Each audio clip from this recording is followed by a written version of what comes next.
2016 সালে দেশের প্রবৃদ্ধির হার 7.2 ছাড়িয়ে যাবে বলে আশা প্রকাশ করেছেন অর্থমন্ত্রী আবুল মাল আব্দুল মুহিত। বিদেশ থেকে প্রবাসীদের লাশ পরিবহনের দায়িত্ব সরকার নিচ্ছে বলেও জানান তিনি।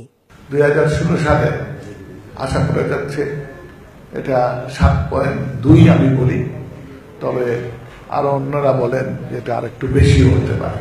বিদেশ থেকে লাশ পরিবহন করার দায়িত্ব আমাদের সরকার নিচ্ছে, সিদ্ধান্ত হয়ে গেছে।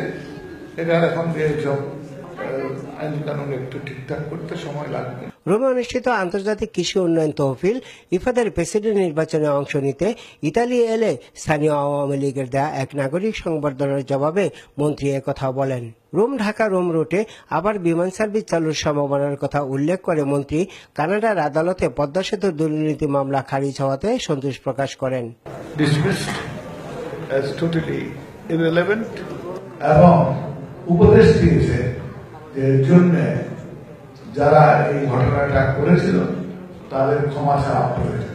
রোমের কোমরের হলে ইতালি আওয়ামী লীগের সভাপতি হাজী ইদ্রিস ফরাজীর সভাপতিত্বে এবং সাধারণ সম্পাদক হাসান ইকবালের পরিচালনায় সংবর্ধনা সভায় ইতালিতে নিযুক্ত বাংলাদেশের রাষ্ট্রদূত Abdus Sobhan Sikder, K M Lokman Hossain, G M Kibria, Habib Chowdhury, Jahangir Faraji, Jasimuddin, Abdur Rob Fakir, Kiton Sikder, MRF Mintu সহ আওয়ামী লীগ ও অঙ্গ সংগঠনের নেতাকর্মীরা উপস্থিত ছিলেন। বাংলাদেশ এখন আর গরিব দেশ নেই উল্লেখ করে নেতারা প্রবাসীদের সন্তানদের চাকরি কোটা বরাদ্দের দাবি জানান। একটা কোটা ভিত্তিক ব্যবস্থা করে দেয় তাহলে আমাদের সন্তানরা সুন্দরভাবে প্রতিষ্ঠিত হতে পারবে। বাংলাদেশ বিশ্বের মধ্যে মাথা উঁচু করে দাঁড়ানোর মতো অবস্থান অলরেডি তৈরি করেছেন।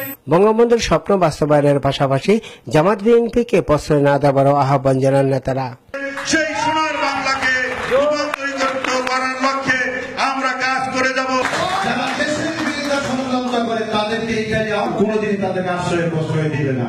পরে অর্থমন্ত্রীকে বিভিন্ন সংগঠনের পক্ষ থেকে ফুলের শুভেচ্ছা জানানো হয়। Hasan Mahmud, ATN Bangla, Rome, Italy.